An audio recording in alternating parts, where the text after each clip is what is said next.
Hello and welcome to the final day of Rome action. As you can see, it's very sunny. I'm not taking my sunnies off until I get around that hairpin.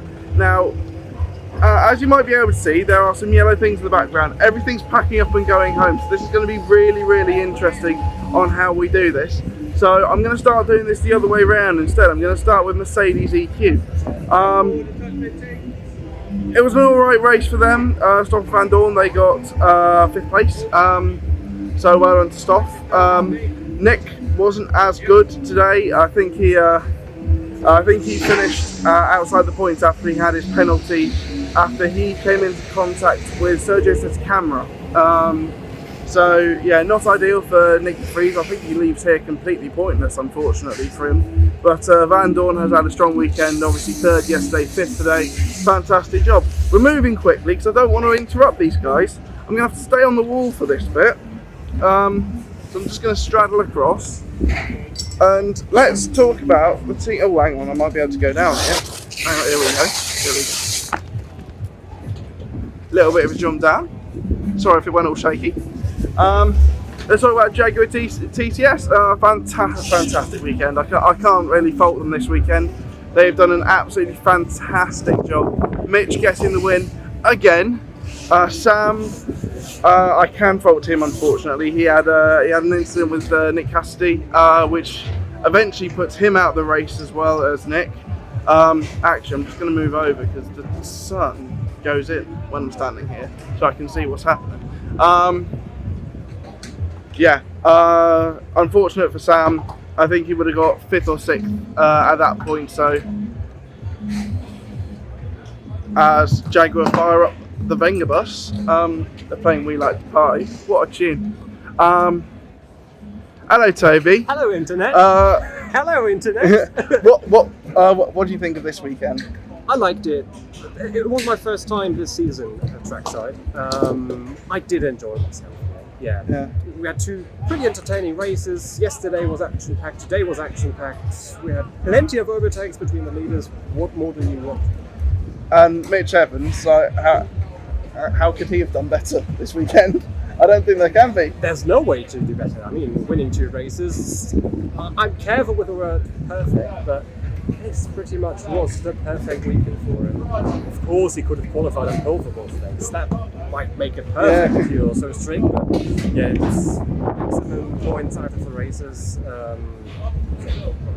Especially if you consider that he came here to Rome with 1 point to his name. Exactly. And now he scored 25 in both races over the weekend. Really impressive stuff. Any other standouts? Today, Ollie Turvey, Neo in general, both drivers scoring points. Because Oliver Askew, right now, of course, both drivers scoring points, which we already have a final classification as we're speaking right now. But Ollie Askew finished 10th on Sunday and got dropped out of the top 10. So Dan Ticktum scored his first point. Ollie Turvey finished 7th, so they might be my other standout drivers. I'll be honest, the reason why I'm not doing this later is because I've had a knackering weekend and I like to go home. So. Yeah, I agree, it was really exhausting, especially yesterday with the 7:15 start today with FP1. That was dreadful. Yeah, no. Please, Formula E, never do that again. Yeah, just don't schedule anything on the weekend of Australia. Just make sure, because we can't have this again. Yeah, I don't even mind FE being on the same weekend as F1, although, to be fair, I do mind that, but yeah, the 7:15 start to FP1, that was dreadful. Never do that again, please. Yeah. I like my sleep. Fair enough. All right. Enjoy the rest of the show, guys. I'm heading back to the media center. Yeah, okay. See you. All right, cheers, Toby. Toby from E-Formal D, obviously friend of the show as well, so great to have him this weekend. Yeah, no, it's great to see him. First time I've actually met him. I've known him for 8 years. First time I've actually met him. Right, DS Tachita. They also had a fantastic day today. Jean-Eric Verne now leads the championship. So fantastic from him. He finished 2nd. It was bittersweet because Antonio Felix da Costa, he was there or thereabout with the points. I was watching heavily on the last lap, going, "Do not overtake Oliver Turvey," because I quite like seeing the underdogs getting points. So yeah, no, it was a fantastic drive for Jeff. Not so great for Antonio Felix Costa, but we'll see what happens when we head to Monaco, where he is the defending winner. Unfortunately, all of these three teams haven't spoken to anyone today, unfortunately, and actually this goes to the next team as well. I didn't have much luck in the interview pen earlier on, so yeah, so we head on to the green machines of Envision. Robin, once again, absolutely fantastic. He got another podium finish. I'm actually just going to have to move in because there is a massive freight coming, because obviously everything's being taken down, so I might have to do both bits in the same place, then have a brisk walk up to Venturi after. Yeah, Robin Fryant, he had a stellar weekend. He got 33 points. Apart from Mitch, he was the driver of the weekend. But yeah, actually got 34 because he got the fastest lap as well in the race. Yeah, fantastic job from Robin Fryant. Unfortunate with Nick Cassidy. He had that incident with Sandberg. So yeah, unfortunate for him. He was on for about 6th place finish. He also had an incredible drive up to that point. He started down in like 17th or 18th, and then he was making his way all the way up to 6th. So an incredible job. So I'm just going to spin round for this bit because the freight's still coming. Andretti. It was an alright day for Andretti until the end. Jake Dennis, and actually now we can walk along because the freight has passed. Jake Dennis qualified second. He was superb. He was the only person to get a sub 98 second lap around this circuit, and then he was fighting up there for most of the race, but then an incident, I believe involving Lucas Di Grassi, gave him crash damage, and that led him to retire from the race. Di Grassi did get a 5-second penalty for that. Oliver Askew, he finished 10th until he didn't. So he did get his 2nd points finish in Formula E until he got a 5-second penalty for overtaking under the safety car. It's not been a great weekend for this squad, but I think they'll keep their chin up and continue on to Monaco, where it will be the next team's home race. So today, again, not a fantastic day for Venturi. I did get to speak to Lucas Di Grassi. He wasn't. He was disappointed that he got the 5-second penalty that dropped him from 6th to 8th.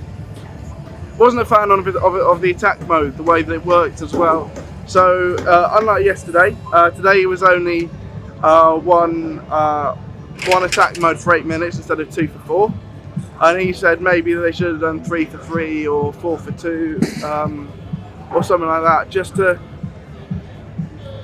maybe just out of variety, maybe just because it would have worked. I think it would have worked better, because having one in attack mode for that long, I think he said, was a bit of an issue. Right, I now have to walk all the way up and down before, and actually it's better this way because I can just go. So we talk about this team, Porsche. It could have been it for Andre Lotterer. I was actually very, very lucky to get just the one question into Andre. It was he thought this could have been the one. The safety car when Sims came out wasn't ideal. So yeah, it's disappointing from them. They could have had their second win in as many race weekends. But yeah, Pascal Wehrlein had a very quiet drive to 6th place. I think he finished in the end. So yeah, fantastic job to like get there or thereabout. But yeah, it was a very, very quiet race. And then we kind of move on to the team that they will want to move on to Monaco immediately. yeah, I just feel so sorry for Mahindra. They've had such a torrid weekend, and I'm going to have to move in again. Yeah, these guys have had such a torrid weekend that both cars decided to pack up on each other in the exact same place on consecutive laps, which was such a shame. So turn 14 got a Mahindra car park for a little bit. Yeah, it's one that both drivers will want to forget, want to move on from. Yeah, it's just not really ideal. However, as we go down, we get the better stories. Seb Buemi got points. Oh, thank the Lord.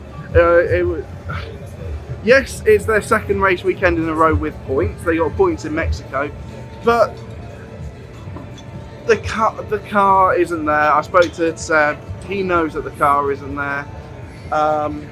So yeah, it's disappointing. Max Gunter obviously was out the race yesterday. He did finish the race today in 12th, so not ideal. He might have been promoted because of the other penalties. I'm not 100% sure.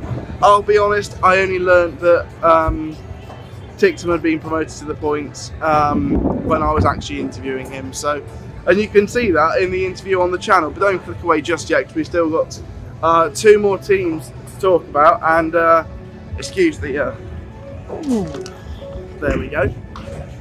We're going to speak about the final 2 teams up on here because I'm surrounded by yellow DHL things. I don't feel that confident up here.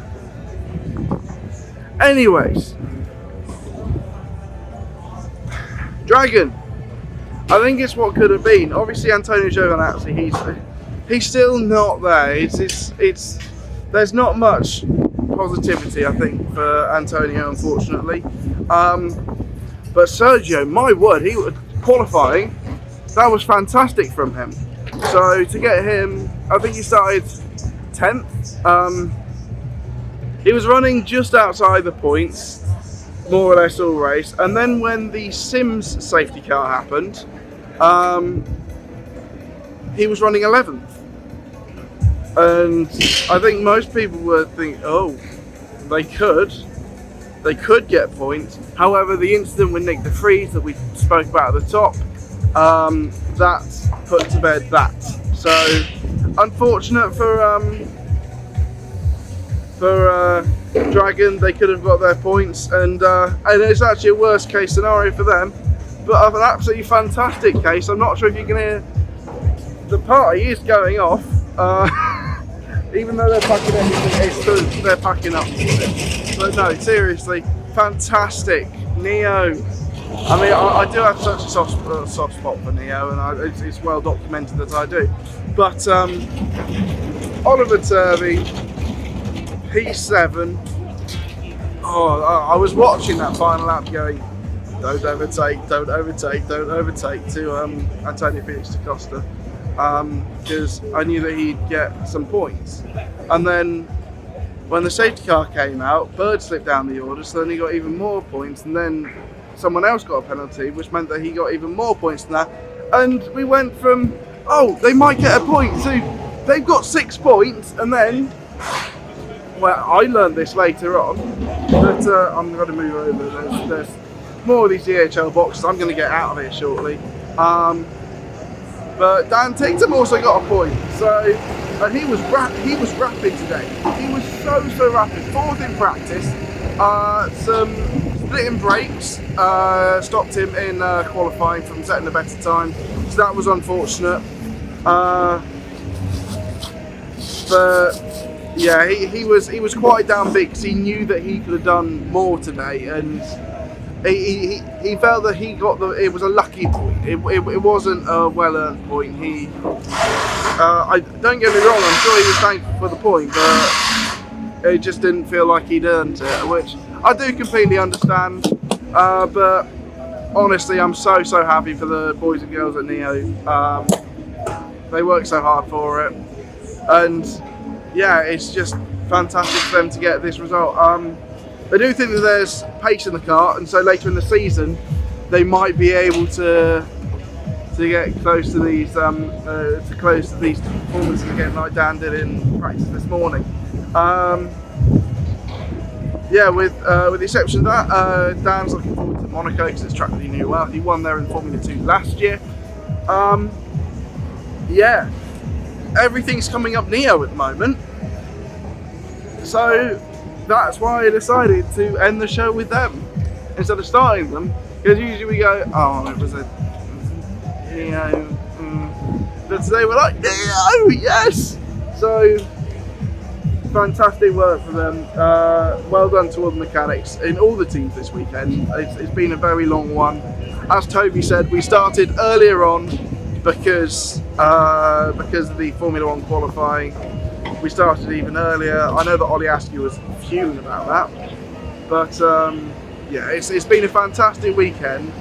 It's been so cool. I'm gonna walk down and out the paddock and go home. My flight is at my flight's at 6 AM tomorrow, so I've got to get to the airport like at 4. So wish me luck, and thank you for your company this weekend. We will see you in 3 weeks' time in Monaco. I cannot wait. We will see you then. Bye bye.